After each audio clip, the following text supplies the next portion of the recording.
দীর্ঘদিনের সতীর্থ তামিম ইকবালের অসুস্থতার খবর নাড়া দিয়েছে সাকিব আল হাসানকেও। তামিমের দ্রুত সুস্থতা কামনা করেছেন একসময়ের বিশ্বসেরা অলরাউন্ডার। তামিম ইকবালের হার্ট অ্যাটাক নাড়া দিয়েছে বাংলাদেশি ক্রিকেটার, রাজনীতিবিদ থেকে শুরু করে বিদেশি ইউবরাজ সিং, লাসিথ মালিঙ্গা, হার্ষা ভোগলে, মনোজ তিওয়ারিদেরও।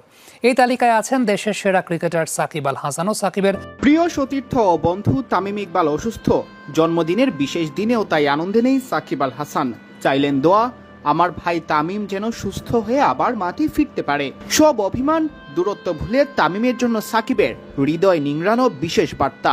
ফেসবুক যে বার্তায় সাকিব লুকাতে ব্যর্থ হলেন তামিমের জন্য তার হৃদয়ে থাকা ভালোবাসা। 24 মার্চ সাকিবের জন্মদিন, তবে এই দিনেই মেসিভ হার্ট অ্যাটাকের শিকার হন তামিম। সৃষ্টিকর্তার কৃপায় অবিশ্বাস্যভাবে বেঁচে ফেরেন কৃতিত্বপ্রাপ্য চিকিৎসক সহ সংশ্লিষ্ট অনেকের। নিজের জন্মদিনে তামিমের এমন খবরে সাকিব ব্যথিত।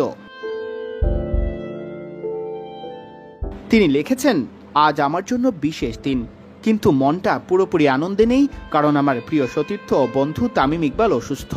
মাঠে আমরা একসঙ্গে অনেক লড়াই করেছি, অনেক স্মৃতি রয়েছে, আর সব সময় চাইবো আমাদের এই পথ চলা আরো দীর্ঘ হোক। তামিমকে বাংলাদেশ ক্রিকেটের অন্যতম বড় শক্তি আখ্যা দিয়ে সাকিব জানান, তামিম, তুমি বাংলাদেশের ক্রিকেটের অন্যতম বড় শক্তি। তোমার দ্রুত সুস্থতা ও মাঠে ফিরে আসার জন্য দোয়া করছি। ইনশাআল্লাহ তুমি খুব তাড়াতাড়ি সুস্থ হয়ে আমাদের মাঝে ফিরে আসবে।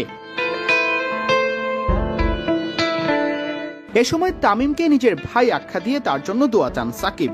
তিনি লিখেন, তামিমের জন্য আপনার দোয়াই হবে আমার জন্মদিনের সেরা উপহার। দোয়া করবেন আমার ভাই তামিম যেন দ্রুত সুস্থ হয়ে আবার মাঠে ফিরতে পারে।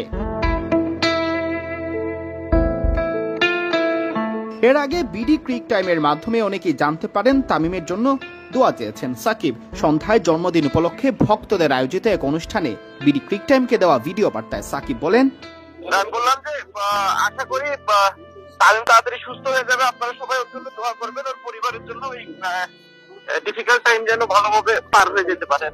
2018 এশিয়া কাপ ভাঙা আঙুল নিয়ে এক হাতে ব্যাট করে বাংলাদেশকে ফাইনালে তুলেছিলেন তামিম ইকবাল। তিনি যে সহজাত যোদ্ধা আবারও তা প্রমাণ করলেন। হৃদরোগে আক্রান্ত হয়ে জীবন মৃত্যুর সন্ধিক্ষণ থেকে আপাতত পরাজিত করলেন মৃত্যুকে। 22 মিনিট ধরে সিপিআর আর 3 বার ডিসি শক দেবার পর ফিরে আসে হৃদস্পন্দন। হাসপাতালে তামিম ইকবালের চিকিৎসার সার্বক্ষণিক খোঁজ খবর রেখেছেন প্রধান উপদেষ্টা ডক্টর মোহাম্মদ ইউনুস। বাদ যাননি ক্রীড়া উপদেষ্টা আসিফ মাহমুদও। তামিমের জন্য এক হয়েছে পুরো ক্রিকেট বিশ্ব।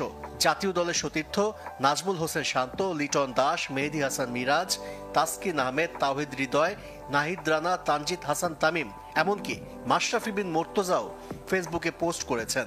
সবাই তার সুস্থতা কামনা করেছেন। তবে অসহায় মাশরাফির পোস্টে আক্ষেপ ঝরেছে তামিমকে দেখতে যেতে না পারার।